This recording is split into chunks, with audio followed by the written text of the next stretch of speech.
Hi, Poker Savvy. Andrew Brokos here. It's got a live video going today. I think this is a higher stakes, kind of on the border, I guess, between mid and high stakes, no limit. But it's the highest stakes I've made for a video, I believe, at least a 6 max video.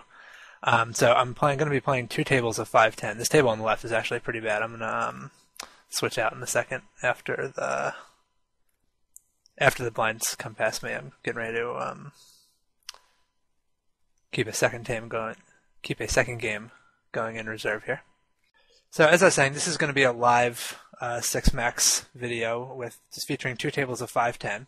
I think that it's the highest stakes 6 max video I've made. I know I've shown a couple hands in previous videos from 10-20 or 25-50, but in terms of live play, this is the highest stakes that I played at. So maybe we'll get an opportunity to discuss some somewhat more complicated situations and some higher level thinking than maybe have come up.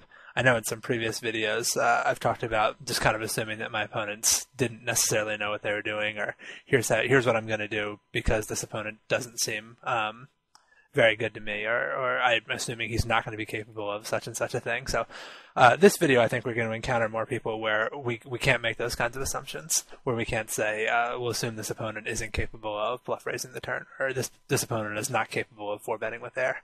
I've only recently started playing higher stakes games on PokerStars. For all of last year, I played my cash almost exclusively on full tilt, and I pretty much only played stars for tournaments. I'm trying to change that this year. And really, already, just since the beginning of the year, I've about tripled my bankroll on stars, which is nice. Although it has as much to do with the small amount that I started with as it does any skill or even good luck that I've had thus far. But the point of that being, I don't know a whole lot even about. I have some idea of who the stars regulars are. But in a lot of cases, I don't know very much about them. So some of you may actually know more about some of my opponents than I do. But that'll be part of the video as well.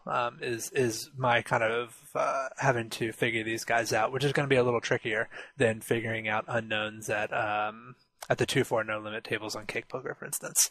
I think figuring out unknowns or people who are unknown to me anyway at 5-10 on PokerStars is going to be a little bit more tricky. So this Gen 415 character over here actually does not seem to be playing a bunch of tables, at least not from what I saw. But I still think that I'm sorry, that's the table you're not looking at. Let me pull that in here. I think that Ace Queen offsuit is still a good enough hand to 3-bet on the button